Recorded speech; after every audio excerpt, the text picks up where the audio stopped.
This is the Weather Lounge here at WeatherWorks. Hello, everyone, and welcome back to the Weather Lounge, your go-to podcast about, yup, you guessed it, the weather. I'm your host, meteorologist Brad Miller, and this round comes to you from our WeatherWorks headquarters located in Hackettstown, New Jersey. And joining me as always here in the Weather Lounge is my dynamite co-host, meteorologist Mike Mahalik. Hey there, Mike. Hey, Brad. So dynamite, I'm thinking like TNT. I mean, Dynamite. when you say dynamite, I feel like the only vision I get in my head is like the coyote trying to blow up the Roadrunner. Like that's what I get in my head when you say that. So The coyote that has like 100 lives. yeah, that gets smashed every time in the old Looney Tunes thing. But anyway, I'm assuming by dynamite you mean awesome, right? Yeah, I can see. What was that? What was that one guy's name? I'm probably dating myself here. What was that one comedy show? Dynamite. I can't remember it. I think you're before my time on that one. All right. Yeah. Well, I was little though. I remember my parents watching it. There we go. So that's how I get away with that. Yeah, okay. Well, there you go. Well, anyway, Brad, so let's move on to today's podcast. I mean, it's already getting close to August here in a few days, and believe it or not, bidding has already begun on some winter snowfall contracts. Yeah, it's hard to believe that four-letter word is already gaining traction here, 3 to 4 months before the first flakes fall. But the upcoming winter, that's we're always looking towards that. And yeah, I mean, we have our kind of a rest period here at WeatherWorks, but we're always working for the winter. But June, July, it's okay. Well, now we're starting to ramp up again. And joining us today is a return guest of WeatherWorks, but he's never been on our podcast. He was our guest for our July 2021 webinar called How to Build a Competitive Snow Contract. Yeah, shameless plug for our webinars there. Yeah, exactly. So without further ado, let's introduce Steve Golyzniak of Tovar Snow Professionals, powered by the Outworx Group. Steve, welcome to the Weather Lounge. Thank you both for having me. I appreciate it. Happy to be here and happy to be talking about snow with you fellas on a July day. We were just talking about the heat wave across the country, and I think some of us would probably wish for some snow at this moment. Yeah, I mean, if it did snow outside right now, I'd probably jump in a big pile of it. I was out cutting my lawn the other day, and I was like, "Oh, I don't know if I could take much more of this." But anyway, Steve, we're going to talk a little bit about how to build competitive snow contracts today. But before we get onto that, why don't you give us a little bit of background and experience that you have in this snow and ice industry? Sure, absolutely. So Tovar Snow Professionals is the company where I started here, which was in business for about 30 years in the Midwest, snow and ice management only in several states in Illinois, Indiana, Wisconsin, Iowa, and Missouri. And in the past 2 years, we have joined the Outworx Group, which is a family of companies across the country specializing core competency in snow and ice management on the commercial side, so retail, industrial, logistics across the country, as well as aviation snow and ice management as well in major airports across the country.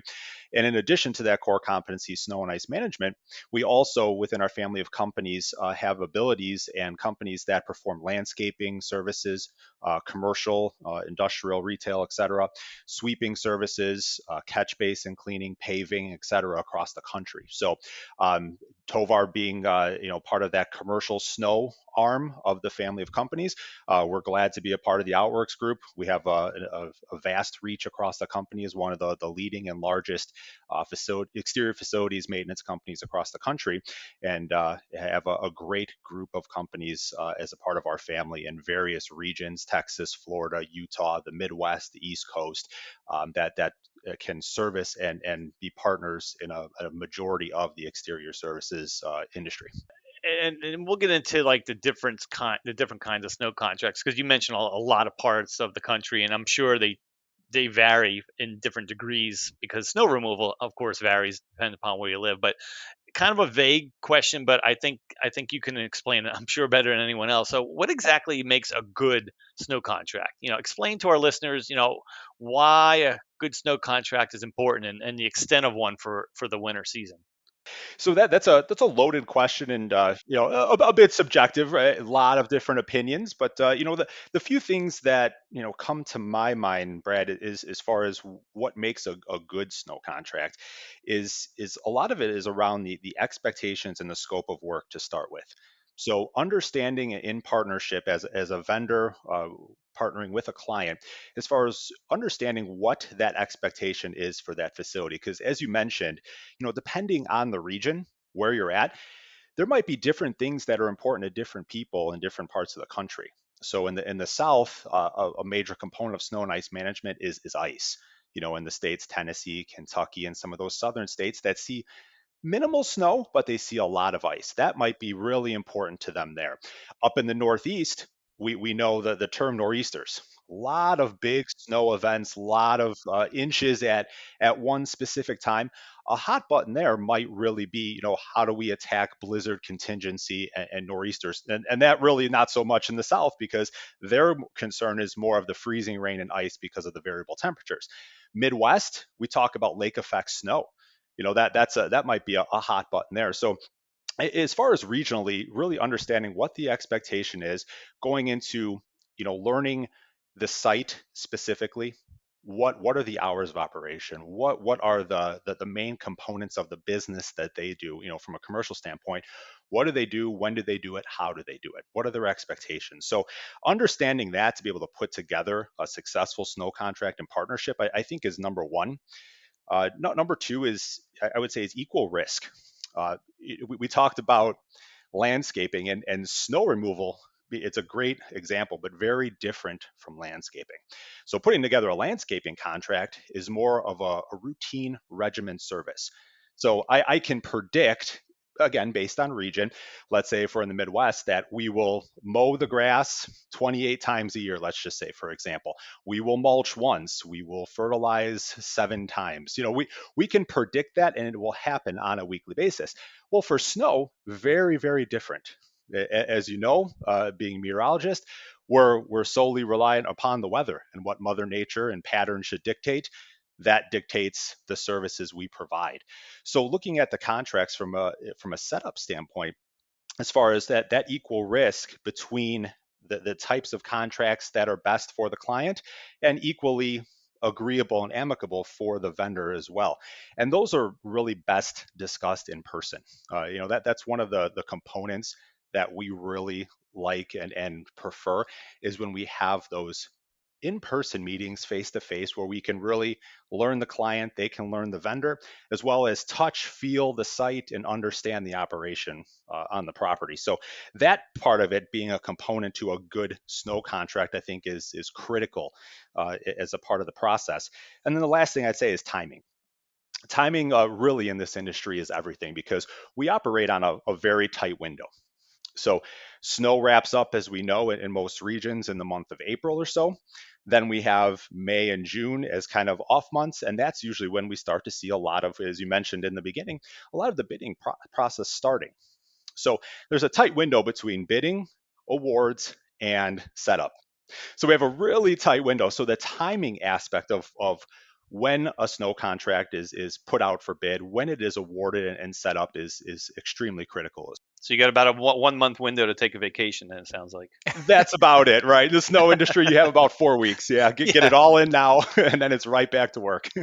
Yeah, I can't believe that you guys start already in May and June, thinking about that. I thought it was even more towards like, July and August. But wow, that's amazing that you're already thinking. It's kind of like how, as soon as our winter stops here at WeatherWorks, we start thinking about, okay, what kind of improvements can we make for the next season? And that starts basically right away in April, when we get out of season. Sure, absolutely. And when you think about it, the time and the window that we have and how important it is, you look at what we do in this industry, and snow and ice management contractors across the country, we're in business to keep people safe, to keep operations moving in the worst conditions. And when you think about it and put in perspective the millions of people across the country that snow and ice contractors keep safe on a daily basis, whether that's employees going into their facilities in the morning for work or leaving at night, whether it's customers going into a retail store, whether it's packages being shipped across the country and not delaying shipments and flights that people have out of various airports, just how important snow and ice management is, it really ties into why those few things that I just mentioned are critically important in that decision making process when it comes to selecting a vendor and creating a contract. You're really, important process for a client for 6 months out of the year. From that, call it November through April timeframe, you're a critical partner in their business to keep them operational, keep them safe, and minimize risk. Yeah, I know at one point we had a guest on, Brad, and they might have explained it, the snow removal or snow and ice industry, kind of like an insurance plan for businesses and companies. Is that how you kind of envision that, Steve? I would. I think that that's a great analogy and a great way to think about it because, again, going back to minimizing risk and liability, 98, the Department of Labor reports that 98% of all slip and falls happen in under 2 inches of snow.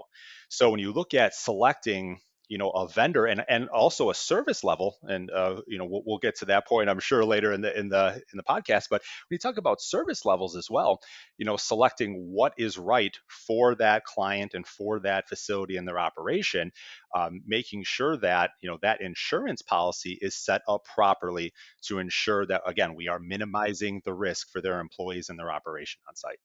Yeah, just make the analogy of if you had to go to the doctor and you get sick. I mean, you have insurance for it, you know, so that when you do rarely get sick, that you have something to help, get you better. And that's kind of the analogy with the snow and ice industry. You have to have that if you're dealing with snow and ice every year, you have to have some sort of vendor to provide that service so that when it does come to that point and you do get that big snowstorm, that everybody at your site is, safe and, you know, just like you said, there's not slip and falls everywhere.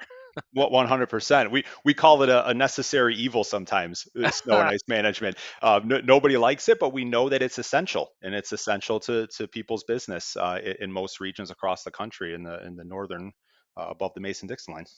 Yeah, and a lot of folks, I mean, of course, you need the snow and ice removal to get the business running again. But at the same time, like you were saying with the slip and fall cases, that's the last thing you want is, yeah, hey, I'm open, all this snow is piled, but now you got to worry about also, the slip and fall possibilities and, keeping the walkways clear and things like that. It's one thing. What I'm saying is, I think it's one thing to get your business open, but then you also have to worry about the other stuff to keep it safe for everyone to come in. Right, right. Some of those things, Brad, that you mentioned that aren't easily visible to the naked eye, like refreeze, black ice, ice underneath snow. Some of those things that are, again, under that 2 inch threshold that just make up a critical part of keeping things safe on property. Sometimes we always say we love to see 12 inches of snow as opposed to 2/10 of an inch of ice because 12 inches of snow, it's visible. People see that, they know that they need to be careful driving, walking in 12 inches of snow, or when it's snowing at an inch or two an hour. But it's those times when you don't know that the ice is there, you don't know that refreeze has occurred due to melt. Those are when you see a lot of the incidents happen, and why it's important to identify what service levels are best for you and your client, and how to approach those issues as far as how they want to keep their clients, their customers, their employees safe.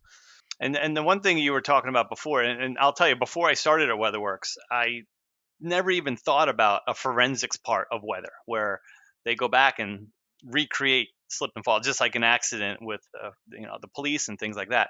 And you were saying about meeting face to face, and I guess that also will kind of show the people or the potential contract that you're going to get, where the shady spots are, maybe on a property, or like you said, maybe some places get more sun than others, and all that kind of ties into all these contracts, I would imagine. It does. It really does. And that goes back to the touch and the feel of the property. When we're looking at, like you mentioned, shady spots, north sides of buildings, areas that don't get a lot of sun, where to pile snow effectively in the parking lot, not only to their operation, but also in low-lying areas where you potentially won't see a lot of runoff, a lot of refreeze that will essentially leak into key areas in the parking lot and on sidewalks and things like that. That's where, again, that touch and the feel of the property, doing that site walk before you even go into service level pricing, and really assessing and doing an x-ray, as we call it, the need of what's going on. Yeah, you don't want to see that 12-foot snow pile that's going to hopefully melt in the next 2 weeks, right next to the entrance to the business, because it's going to freeze up every night. Exactly. So, and even to the point where you're identifying even structural situations on site too, not necessarily just with the parking lot, but you're looking at runoff downspouts and where they point, and if things melt on the roof and where that's leaking out. We see that in front of doorways, in front of dock doors. So you're identifying a lot of those things, and again, you're doing that X-ray and what is needed. How do we fix you? Going back to the doctor's appointment analogy. So, Steve, you talk about that, that site specific thing where you're looking at all those little nuances of where, the downspout is letting out water and stuff like that. But what about from just a meteorological perspective? I mean, I know a lot of people like to get snow climatology, snow history, and start their contracts at that point so they have an idea of like how many events happen in the 1 to 3 inch range and the 3 to 6 inch and blah blah blah. And you know do you factor that into a lot of your contract planning? We do, and a lot of that goes into a certain type of agreement, which we call normally a seasonal or a seasonal all-inclusive agreement, where we're looking at a type of contract where we're basing our pricing, and the client is asking for pricing based on a full season. So we're looking at that from the aspect of bidding the property without knowing what's going to happen during the winter, and kind of assessing a price and labeling a price to the service for the year. So at that point, it really comes into play those climatology reports and average snowfalls for 10, 15, 30-year areas, looking at what is the average snowfall, what does a typical winter look like. Again, you mentioned how many 1 to 3 inch events, how many nor'easters, do we anticipate are usually coming through this area, of 8 inches or more. So yes, that is all critical information. And a lot of that goes and ties into even educating clients as well. So we can use a lot of that information to kind of compare pricing models as well. So looking at what we would call a per occurrence style contract, which is a contract that works based on the work that is performed on the site. So if it's a very light winter, a per occurrence style contract might not lead to a lot of expense or cost to a client because of a light winter, but on a heavy winter, it may, because a lot of snow equals a lot of plowing, a lot of salting, a lot of shoveling, etc. So, kind of looking at those two and kind of bringing in the weather data to tie into that, to look at here's the last 5 to 10 years of history. That is super important, and it's super valuable to help someone make an educated decision on what's best for them. Yeah, and I know there's a lot of our clients ask for that information from us here at WeatherWorks, and I could see the usefulness of that because I mean, if you're going into a meeting with somebody you're trying to get for the winter season, and you have that data in front of you, and you can show them and say, look, here is the 10-year average, here is the 30-year average, here are the amount of ice storms that typically occur for your site. I mean, that's got to, you know, in both ways help out the whole negotiation process from them kind of almost trusting you as the vendor, or, that, hey, look, they're looking at actual data that's certified by, a third party source. And, it must give them some sort of comfort level too, that, hey, they're shooting me straight here based on this information.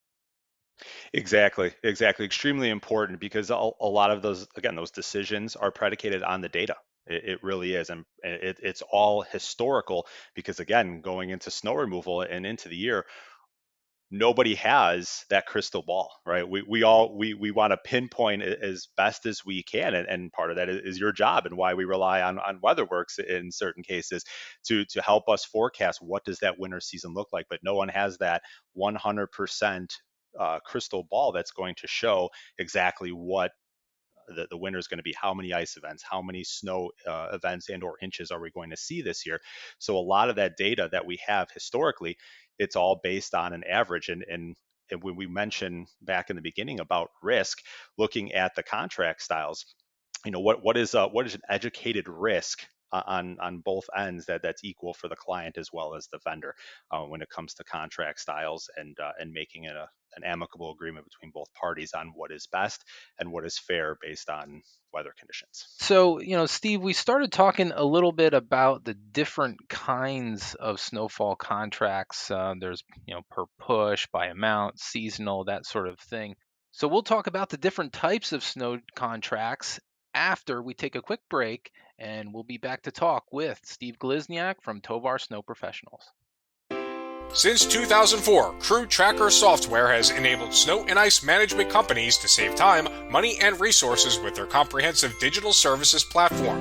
All the information needed to plan your operations and make business decisions is current and always available. Along with QuickBooks, Crew Tracker software provides seamless integration with WeatherWorks certified snowfall totals. Visit crewtracker.com to rock your game and learn how Crew Tracker software makes managing snow and ice simple. Take advantage of the SIMA Show Special $500 discount and White Glove Startup Service offer. Hello, everyone, and welcome back to the Weather Lounge. I'm meteorologist Brad Miller, and today we have Steve Golyzniak on our podcast today. He's with Tovar Snow Professionals, powered by the Outworx Group. And Steve, to kind of pick back up where we left off, we were talking about snow contracts and the different kinds of contracts that are offered, not only by your company, I'm sure several companies out there. So what are the benefits versus, a per push, or we talked about this a little bit already in the podcast, but kind of what are your pros and cons with all these? Sure. The per push and seasonal contracts, Brad, are probably the most common across the country as far as a style of contract. Time and material is another contract that type that we see not so much anymore. Most of the pricing has morphed into more, again, of a per occurrence style contract, which is really based around efficiency and engineering the job for the price that you're pricing it at, as well as a seasonal agreement, which we mentioned before is more of an all-inclusive price for the year up to a certain amount of inches for the season. So the pros and cons for both, and we talk about the risk or gamble with snow removal, because again, separate of landscaping, there's an aspect of the unknown of what the winter will bring. But you know the grass is going to grow, but you don't know how much snow is going to fall.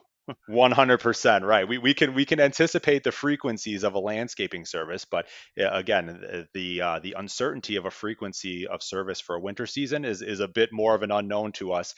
So a per occurrence style contract is more based around the work that is performed each time it is an action is taken on site. So that is solely based on the winter season.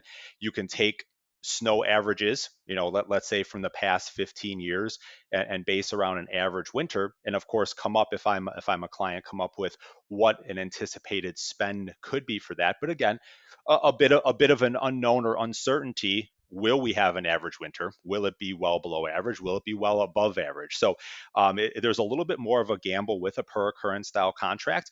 But again, the benefit to a client is not locking themselves into an all-inclusive price for the year, no matter if it snows 4 inches or if it snows 40 inches.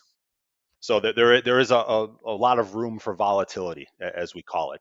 And we provide, of course, our winter outlooks. We'll have ours out probably in October, like we do every year. And we have an idea and a good, I think, handle on what the pattern's going to look like for the upcoming winter. But October, we can't predict a snow shower that covers up everything on the night of January 16th, and things like that. And so that's where the per occurrence may help out, where places maybe see a lot of snow showers versus, again, like you said, more other areas that just deal with more of maybe an ice storm here and there. So again, I can understand, the difference in the contracts there. Exactly. All again based on regions. Some of those southern areas that may see 5 to 10 inches of year a year may gravitate towards a per occurrence style contract because again, the volatility there is far less. Right. All that may happen in 2 or 3 storms versus, maybe 40 occurrences the further north you go or something with different types. Exactly. They may only see 2 or 3 events a year. So to do a per occurrence or a T&M style contract where we may need it, we may not, but if we do, we know it'll only be a handful of times for the winter season, and we're okay because the volatility there or the risk of what our spend could be is minimal. The average is low, but as opposed to let's say upstate New York where you're in an 80 or 90 inch winter, average there for snowfall. So that might be more of a seasonal all-inclusive style contract in a region there because there is a lot more resources, labor, equipment necessary to perform snow and ice operations there, as well as a very solidified what we would call a guarantee that there will be a significant amount of snowfall, being that an average is 80 or 90 inches in some of those areas. So again, depending on the client, we see some nationwide clients that have, let's say, hundreds of facilities across the country may gravitate more towards a seasonal style contract to understand more of what their budget is going to be for snow and ice management for the year. It's a little more of a solid number where they can budget to say across the country in all different markets. We know our spend might be between Y and Z. If it was a per occurrence contract, might be a little different. They may not be able to really nail down what a budget like that could look like. So there's on a per occurrence side that's kind of the pros and cons. Those light winters for a client might be very happy because you feel you win, right? It's a low snow year, not a lot of invoicing, not a lot of expense on my end. I may come in under budget, but on a really heavy snow year that goes above and beyond the average, I might have anticipated incorrectly and gone over my budget at that point in time. So that's where that seasonal comes in handy. But as far as the seasonal side, talking about that style of contract for a moment, as far as a mutual agreement on risk there, we typically put a cap on our seasonal agreements.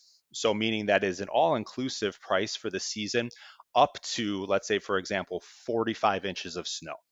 So if I'm in, let's use Chicago market, for example, which is roughly a 36 to 38 inch average market for the year. If we have a seasonal contract there, we may put a cap a little bit higher than the average, give a little padding or cushion on some of those inches in case we do have a slightly above average winter. But we would give a seasonal agreement up to 40 or 45 inches of snow in that market, because that way, one, it's much easier as a contractor to anticipate the events that we would perform on an exact amount of snow, as opposed to an unlimited seasonal agreement where there is no cap and we would have to anticipate on our end that we could have a heavy winter. We could have a 60 or 65 inch winter. So I as a contractor and someone who is bidding work may have to anticipate that I may need to go a little higher than 45 or 50 inches. And again, all of that it's an uncertainty and it's a risk. I may have to go a little higher, but then that also carries a higher price at that point once we're budgeting to 50 or 60 inches. So for both parties involved in partnership, putting a cap on those seasonal agreements is, in my opinion, the best and safest way to go for both sides, because you know what your price is, and then you also have a set price over the cap, knowing that if we went over the cap by 3 inches, I would have a set per inch price or a set per occurrence rate for every inch over that cap. So there's mutual risk on both sides. So Steve, I mean, not to put you on the hot seat here, but I could see some places where you're bidding, where if you're going with a seasonal contract, I'm sure somebody has come back to you and say like, okay, so you're giving me a seasonal contract for 40 inches. What happens if there's only 20 inches this year? Do we still pay the same thing? Like, how does that work then? I'm sure people have kind of asked you that question in the past. Sure, and that is a great question. If that is the case, that is one of those gambles or risks that is taken with a seasonal agreement. That if there is a light winter, whereas on a per occurrence contract, a light winter, you know that, well, I am going to come in below budget. If I have a really light winter, I will definitely come in below. But if I have a light winter on a seasonal agreement, I am locked into that 40-inch price. So I have to be okay from a budget perspective, saying that I'm okay at this budget number, no matter if we see 20 inches, 38 inches, or 5 inches. I know that's going to be my budget number.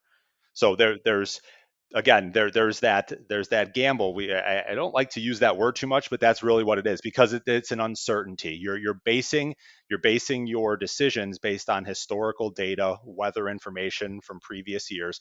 Because again, we all wish we had that magic crystal ball to know exactly, and I'm sure you get it, we get it. What is this winter going to be like? And we love to throw that dart and hit a bullseye. That's the best feeling. But unfortunately, nobody can. People can get close, but nobody can. I guess it just comes back down to, to me, I mean, it feels like if I were getting services done, I'd probably want a seasonal contract. That way, I know exactly what my budget is. Okay, I'm budgeting, $10,000 for this, for my snow removal for the winter. Every year, it's going to be around $10,000 or something like that. So I could see the stability there, But like we had the insurance policy thing again, you know, if we kind of correlate with that again, yeah, look, you pay the same rate for, your medical insurance, right? And if you're not sick that whole year, well, Hey, can you give me a refund on the? yeah, nobody's gonna give, you don't get the money back, but it's still there. But you might have a year where, you know, things just went wrong for you. You slipped and broke your leg, or you did this or that, and hey, that year it really comes in handy. Right, exactly. And even going a little further on those seasonal contracts, you mentioned insurance policy again. Some of the work that we do is of a larger scale. So when we talk about larger scale, meaning a lot of resources, equipment necessary to perform that job. So if we're talking about, let's say, a facility that is 5 million square feet, or maybe even an air hub, where we have to have dedicated equipment staged on site. And I'm talking in the volume of not just two or three pieces, I'm talking 10, 20, 30 pieces of equipment. Some of that involves some upfront capital to be able to do that, to where those seasonal agreements are critical to the success, not only for the vendor, but also the insurance policy for the client as well. They're again, that mutual agreement that if we have to stage and or have X amount of pieces of equipment and resources dedicated here, that there is an overhead cost to that, which is where that seasonal agreement again is mutually beneficial on both ends. To have the insurance policy also fund that insurance policy, to make sure that they have it staged there for the appropriate time. When we're talking about these snow contracts, a lot of times you're talking about per push, you're talking about per inch, or even the seasonal thresholds and stuff like that. Where does the third party snow verification come in that aspect of the service? Because I know that's a big thing that a lot of our clients ask for, our certified snowfall totals. They want to know what happened in this storm so they know what to bill out, or they want to set that threshold at 40 inches. What's your thoughts on products like that? I think that the third-party snow verifications are critical to the industry, for a couple reasons. One, we talked about the bidding process and pricing work, extremely critical from the front end on the historical side of it. As far as in season and receiving what we would call unbiased, third party certified snow total, scientific, proven snow totals from the various areas or zip codes, extremely important for a few reasons during the season. One, it tells the story of each event. Because being a snow contractor, when you're out in the event, it's emotional. There's a lot of things happening. There's a lot of things going on.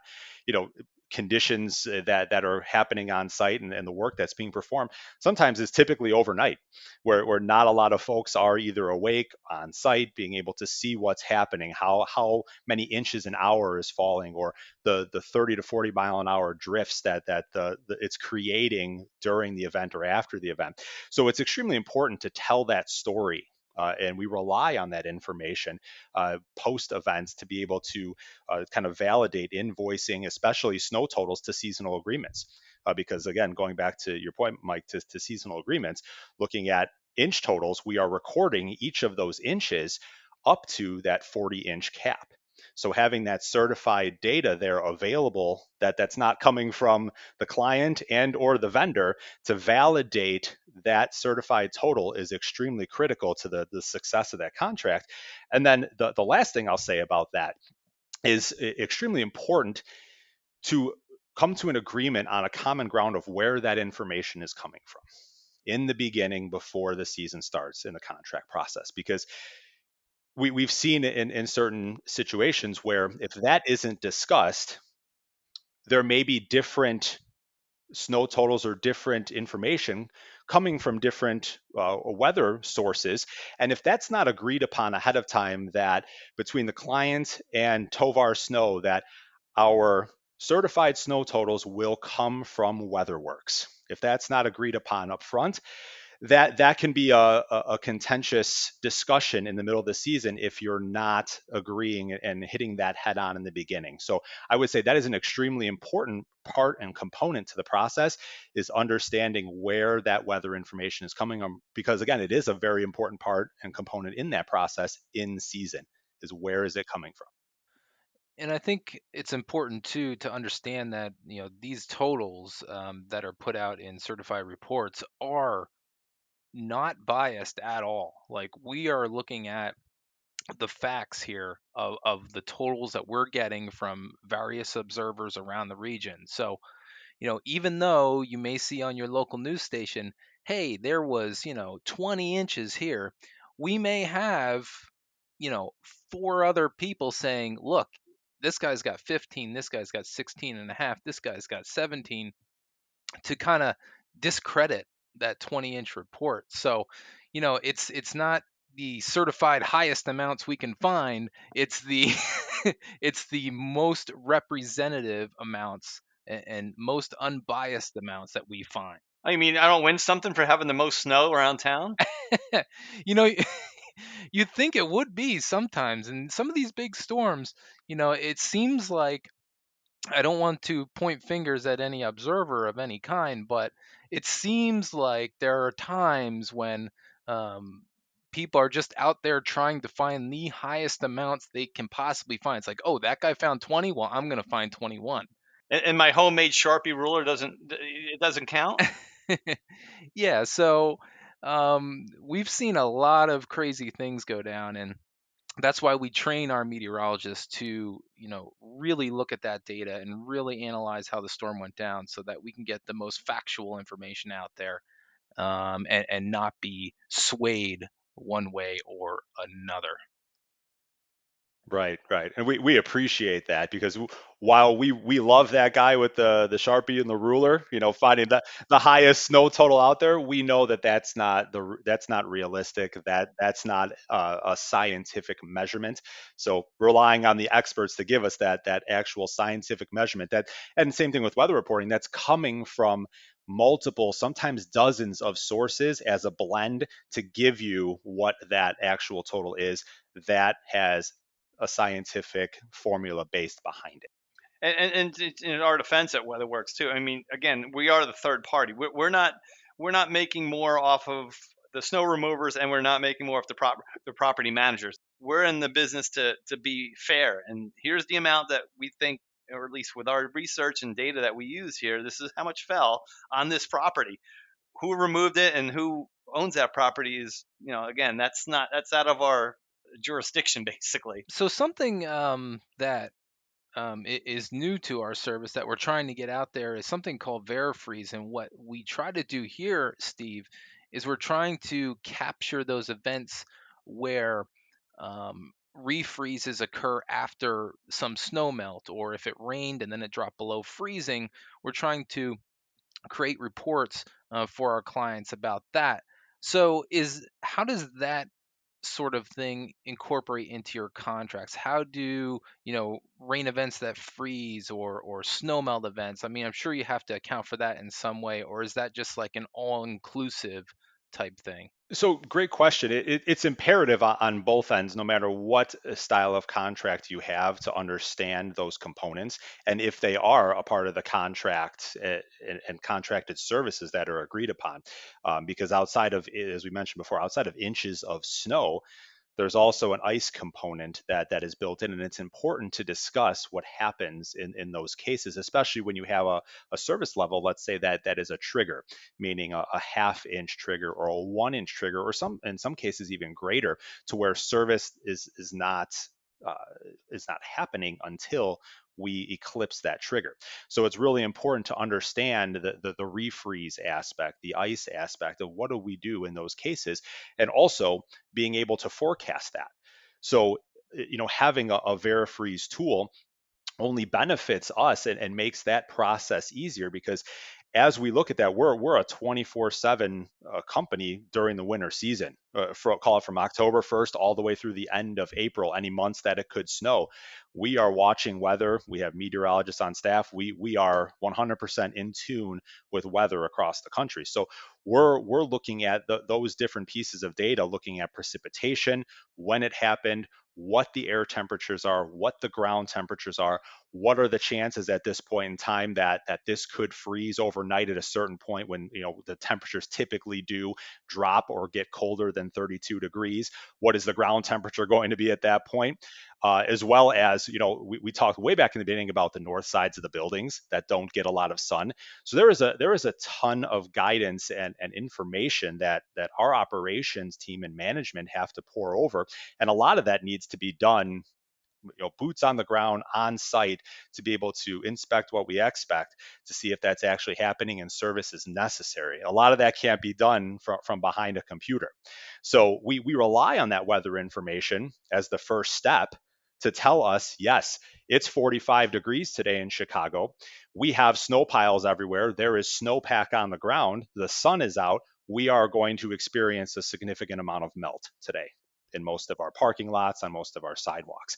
Tonight, temperatures are going to drop down to 27 degrees between 11 p.m. and call it 6 a.m. or so, during the coldest part of the morning there, before temperatures start to slowly rise. We are going to need to treat for refreeze overnight, so we make sure that we have salt down and chemical down in certain areas where we are susceptible to refreeze, and there's moisture precipitation on the ground before business opens at 6 or 7 a.m. and employees come in the morning. So having that Verifreeze tool is extremely helpful to us, to kind of, again, just giving us that backup information that, yes, this is going to be necessary tonight and we need to deploy. Again, we're talking with Steve Golyzniak of Tovar Snow Professionals, powered by the Outworx Group. And Steve, as we get towards the end of the podcast here, let's talk about Tovar a little bit. And you guys offer different service levels, which I'm sure a lot of companies do. So kind of go through what you have: a silver and a gold and a platinum service. Kind of what's the difference between all of them? Obviously the colors, and I would imagine one's better than the other. We do, yes. We have three core service levels that we provide, and the first, you're actually very close. You were right on with the platinum, gold, and silver. So the platinum service that we offer is our core service that we've trademarked, which is a zero tolerance service.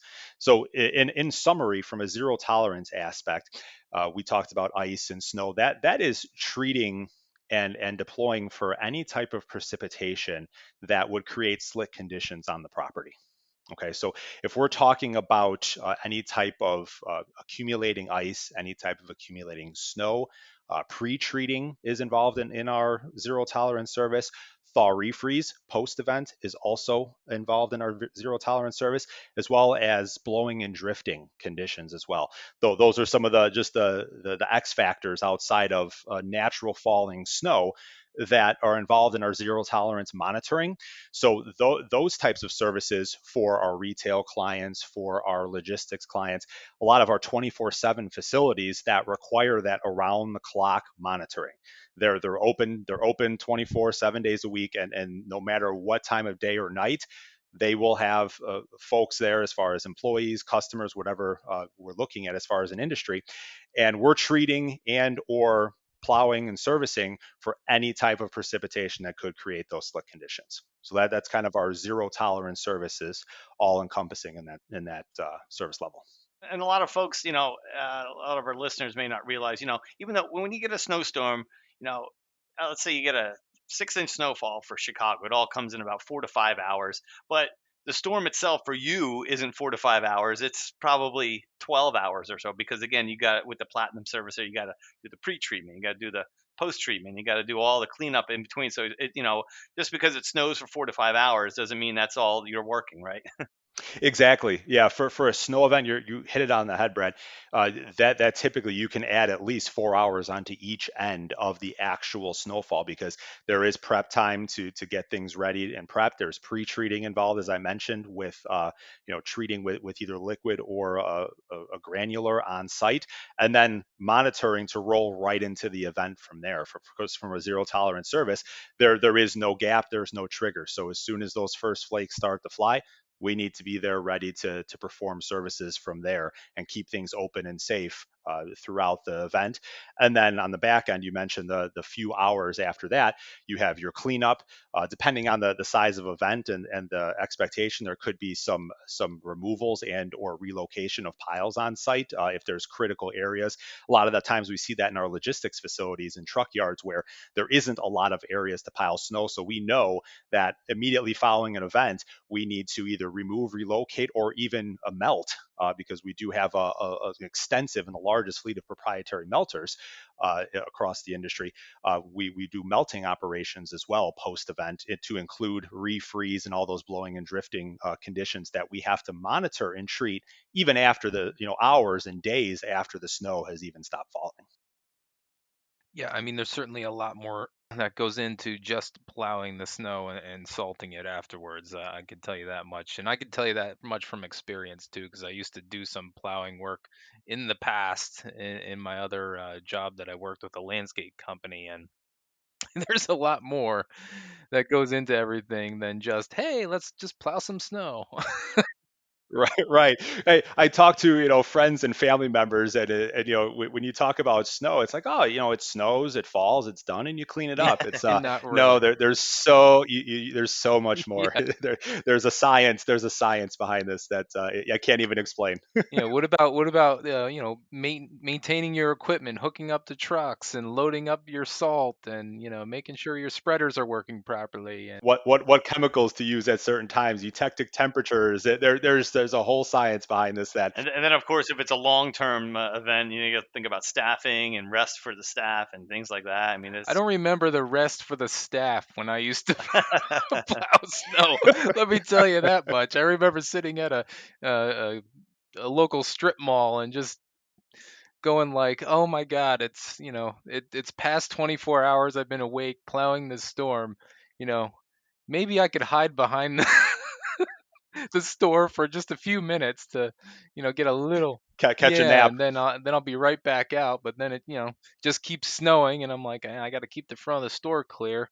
Uh, you could have you could have hid behind the snow pile you just plowed, Mike. oh yeah, sure. And then when people are slipping and falling outside the grocery store, I won't get any calls about that one at all. Right, right. I will tell you how, I'm glad you bring that up, Mike and Brad, how important that is from selecting a vendor and how they set up their operation, and that a lot of that goes back to timing as well, the ample time that you have that from a decision making process. So when a bid is put out for RFP and or meetings begin to start bidding to when a contract is awarded, it's extremely important as far as that timing, because a lot of that pours into not only we call it labor, equipment, and material. That L being labor, as far as how we set up that site for success and even going deeper, the rotation that we have, because in some of these areas where you are susceptible to some long duration big events, 8, 10, 12, and plus inch events that are common each year, you have to have that labor and rotation, and it's good to communicate that with your clients, because a lot of times when you see service failures, it's because the site may not have been set up properly with the proper equipment, with the proper labor, to handle those long events. You may only be able to get through 6 or 8 hours or 10 hours or so, if you don't have a proper rest plan in place, a proper rotation for operators, for drivers, for sidewalk crews. If you don't have that in place, that's when you see a lot of the operational failures occur, when it's just, one, not safe for employees to continue past 12 or 16 hours at that point in time, and you don't have those backup rotations to backfill to keep the operation moving. It's extremely imperative. I could tell you from experience, there's only so much coffee you can drink that it just is not gonna matter after a while. You're you're still not gonna be fighting off that sleep. So the rest periods and factoring that in are certainly important. Steve, I had a question that I'm curious maybe what your answer would be. Um, with snow and ice with the snow and ice industry, what do you think has been the most useful innovation in the snow and ice industry in the last 5 years or so? It could be from, tech or equipment to, software or something. Forecasts. For weather forecasting technology is critical. Yes, I will say that. A few things come to mind. I'd say the first thing, if you're talking about the past 5 years, the challenge that has really been, in front of us as snow and ice management contractors across the country has been labor. So anything that from a technology standpoint or a mechanical standpoint that helps be more efficient and limit the need and necessity for multiple laborers to perform a job, it has been just a game changer for our industry. And a few of those things we talk about, one, the first thing that pops in my head is a device we call as a snow radar.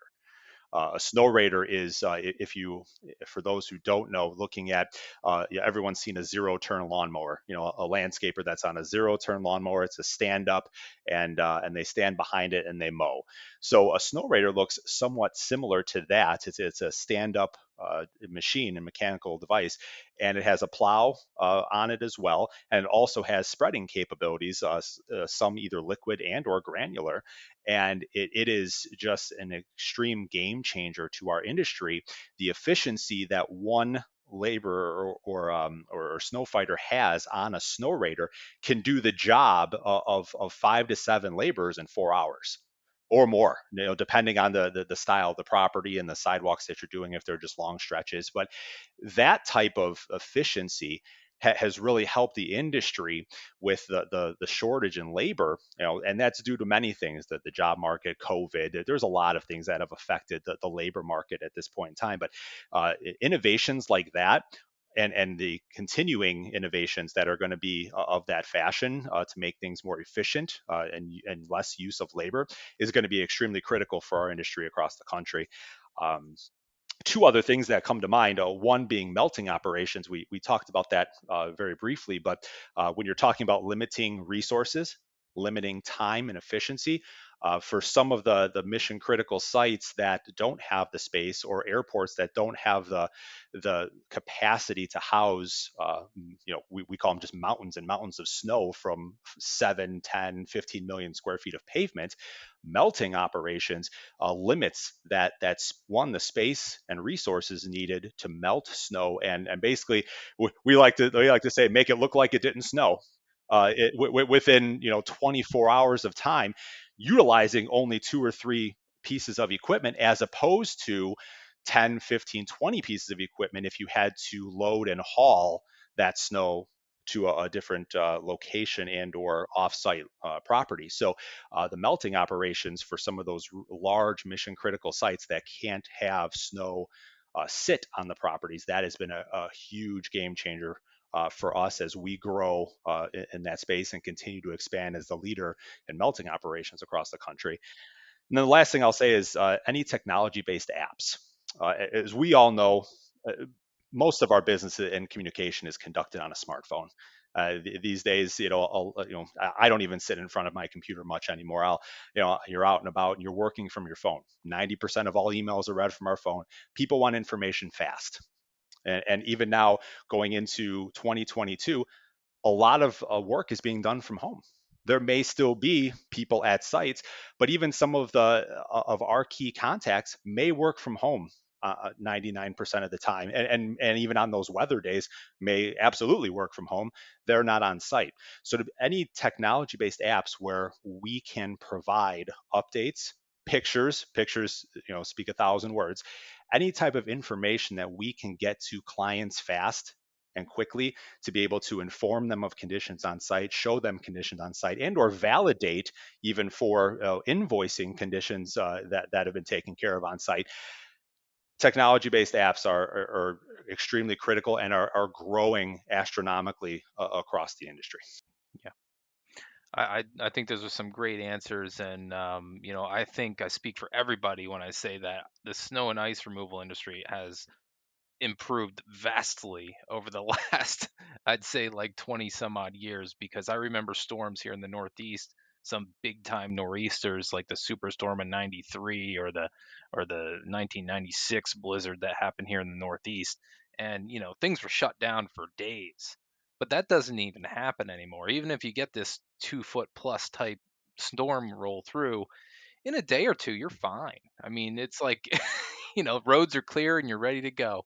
Yeah, like Steve said, he wants to make it look like it didn't snow, and like you said, Mike, it definitely is like that now versus I remember growing up as a kid too. You're right. There'd be stuff on the roads 2 3 days later, and it's like it's not going to go anywhere until it melts. Right. We often have those conversations pre-event when we have those blizzard conditions where, we're getting the questions of, how will things look? How much time do you think it'll need, as far as, 2 feet of snow? And our response and our job for that matter is to have you open, operational, and ready to go for the next morning. I can't promise you what the roads or any transportation getting you to the site are going to look like, but when you get here, we will have pavement and you will be ready to go. That's the one thing I can control, but I can't control anything else outside of your curbs and your property. And Brad, I think you had one more question before we end the podcast here. Yeah, well, one more question for Steve, and we'll let him go. But yeah, we're gonna put you on the spot one more time here. But tell us what you think your most, or not you think, what's your most memorable storm, whether it's ice storm or snowstorm or what have you. I mean, even maybe lake effect up there in Chicago. I mean, you get that wind right, you can get dumped on with that northeast wind if it sets up right. I think you both asked me this question last year, and I actually remember my answer. It was the Super Bowl blizzard of 2015, but I am going to go with lake effect, and I'm glad you mentioned that, Brad, because I think that is, and it's a recent one from a year ago in 2021. I would say in the Chicagoland area, if you remember, and for folks listening who don't have lake effect that is in their area or don't live in the Great Lakes region, as far as what lake effect is winds that shift off the lake and cold air that is basically flowing over unfrozen or relatively warm lake waters. That moisture is transferred into the lowest part of the atmosphere, creates clouds, creates unpredictable lake effect snow showers that could essentially at times and most times come down anywhere from a half an inch to 2 inches an hour. Boy, I think Steve, we should be hired as a meteorologist. That was a good explanation of lake effect snow right there. I'm trying. I'm trying. Yeah. He could be our Midwest consultant when our Midwest meteorologists are out there forecasting for that area. I got to try to impress you guys when I come on here with some weather knowledge. I want to hold my own here. But I will say, in 2021, between the dates of about February 1st and February 14th, we had 30 plus inches of snow. And the funny part and the interesting part, if people don't have lake effect snow that's really involved in their area, is the sharp cutoff. Oh, of what the that gradient's brings. ridiculous with like Absolutely, it's amazing to see. We have major expressways that run through the Chicagoland area, and there's one 294 that runs north and south, and that always seems to be the dividing line between 17 inches of snow and 2 inches of snow. And it's amazing that everything runs along that axis. And as that snow came down, in a span of 14 days, we saw a 12-inch storm and we saw a 17-inch storm, both hitting the city of Chicago. And then again, as you hit that gradient about 10 miles away from the lake, nothing. Sun out, but I have great pictures. You could see the wall of clouds as you look east. You could see the lake effect just from the standpoint of being just outside of it. Amazing pictures. But the city was shut down. They actually declared a natural disaster, state of emergency in Chicago after that second, because the 17-inch came in the second storm. So we had just gotten a foot, and then a week or so later, another 17 inches in the city. So created quite a gridlock for some of our regions and our folks that have, operations folks that have clients in those areas, which is a lot of our business. So we had a very busy 2 weeks, but it was interesting because we were able to shift a lot of our resources even in for blizzard contingency, removal help post-storm, because when you get that amount of snow, everybody raises their hand and says, I need snow hauled off site. So as a snow company, you have to be prepared for that. You have to see that coming before that even hits. So we're able to deploy, being that we are expansive and have the resources, anything outside that 10-mile radius, we're able to deploy into the city, backfill as a blizzard contingency, work the off hours when others got rest, and be able to keep up with that removal and that cycle of the cleanup from those events. So that I'm glad you mentioned lake effect, because that triggered that 2-week period. But I would say most recently, that is the most memorable events.